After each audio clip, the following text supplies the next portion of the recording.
आज भगवत गीता पढ़ने का हमारा तीसरा दिन है। इससे पहले हमने पढ़ा कि धृतराष्ट्र के कारण ये सब घटनाएं हुई थी, क्योंकि उसने अपने पुत्रों की कुनीति को प्रोत्साहित किया था। अब अगले श्लोक में बता रहे हैं कि जब भीष्म तथा दुर्योधन के पक्ष के अन्य वीरों ने अपने अपने शंख बजाए तो पांडवों के हृदय विदीर्ण नहीं हुए।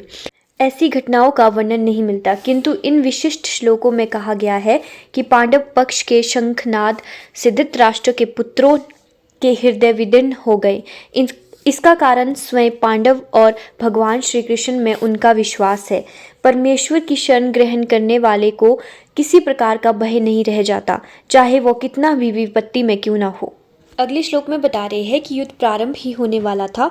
उपयुक्त कथन से ज्ञात होता है कि पांडवों की सेना की अप्रत्याशित व्यवस्था से धृतराष्ट्र के पुत्र बहुत उदास थे और डरे हुए थे, क्योंकि युद्ध भूमि में पांडवों का निर्देशन भगवान कृष्ण के आदेश अनुसार हो रहा था। अर्जुन की ध्वजा पर हनुमान का चिन्ह भी विजय का सूचक है, क्योंकि हनुमान ने राम तथा रावण युद्ध में राम की सहायता की थी, जिससे राम विजयी हुए थे। इस समय अर्जुन की सहायता के लिए उसके रथ पर राम तथा हनुमान दोनों उपस्थित थे। भगवान कृष्ण साक्षात राम है और जहाँ भी राम रहते हैं वहाँ उनका नित्य सेवक हनुमान होता है तथा उनकी नित्य संगिनी वैभव की देवी सीता उपस्थित रहती है। अतः अर्जुन के लिए किसी भी शत्रु से भय का कोई कारण नहीं था। इससे भी अधिक इंद्रियों के स्वामी भगवान कृष्ण निर्देश देने के लिए साक्षात उपस्थित थे। इस प्रकार अर्जुन को युद्ध करने के मामले में सारा सत्परामर्श प्राप्त था। ऐसी स्थिति में जिनकी व्यवस्था भगवान ने अपने शाश्वत भक्त के लिए की थी, निश्चित विजय के लक्षण स्पष्ट थे।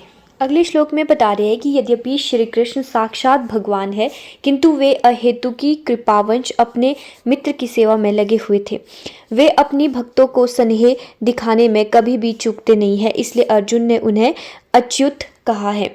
सारथी रूप में उन्हें अर्जुन की आज्ञा का पालन करना था और उन्होंने इसमें कोई संकोच नहीं किया, अतः उन्हें अच्युत कहकर संबोधित किया गया है। यद्यपि उन्होंने अपने भक्त का साथी पद स्वीकार किया था। भगवान तथा उनके सेवक का संबंध अत्यंत मधुर एवं दिव्य होता है।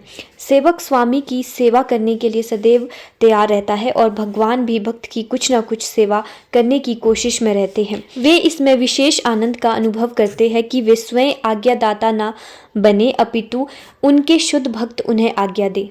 क्योंकि वे स्वामी हैं, अतः सभी लोग उनके आज्ञा पालक हैं और इसके ऊपर उनको आज्ञा देने वाला कोई नहीं है। किंतु जब वे देखते हैं कि उनका शुद्ध भक्त आज्ञा दे रहा है तो उन्हें दिव्य आनंद मिलता है, यद्यपि वे समस्त परिस्थितियों में अच्युत रहने वाले हैं। भगवान का शुद्ध भक्त होने के कारण अर्जुन को अपने बंधु बांधवों से युद्ध करने का तनिक भी इच्छा नहीं थी, किंतु दुर्योधन द्वारा शक्तिपूर्ण समझौता न करके हठ धार्मिकता पर उतारू होने के कारण उसे युद्ध भूमि में आना पड़ा। अतः वह यह जानने के लिए अत्यंत उत्सुक था कि युद्ध भूमि में कौन कौन से अग्रणी व्यक्ति उपस्थित है। यद्यपि युद्ध भूमि में शांति प्रयासों का कोई प्रश्न नहीं उठाता, तो भी वह उन्हें फिर से देखना चाह रहा था कि वे स्वयं अवांछित युद्ध पर किस हद तक तुले हुए हैं।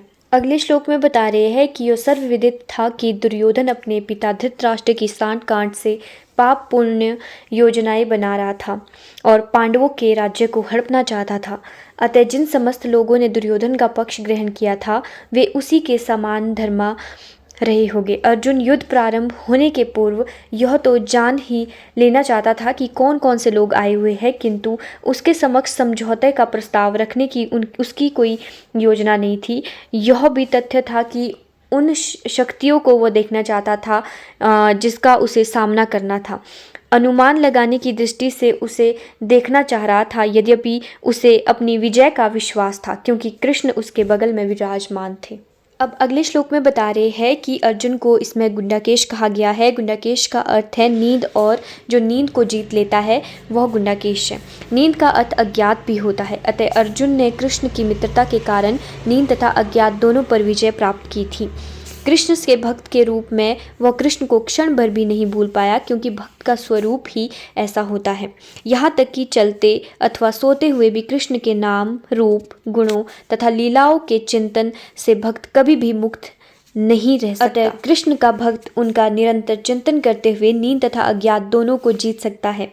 इसी को कृष्ण भावनामृत या समाधि कहते हैं। प्रत्येक जीव की इंद्रिया तथा मन के निर्देशन अर्थात ऋषिकेश के रूप में कृष्ण अर्जुन के मंतव्य को समझ गए कि वो क्यों सेनाओं के मध्य में रथ को खड़ा करवाना चाहता है। आज के लिए इतना ही, अब बात करेंगे अगली वीडियो में।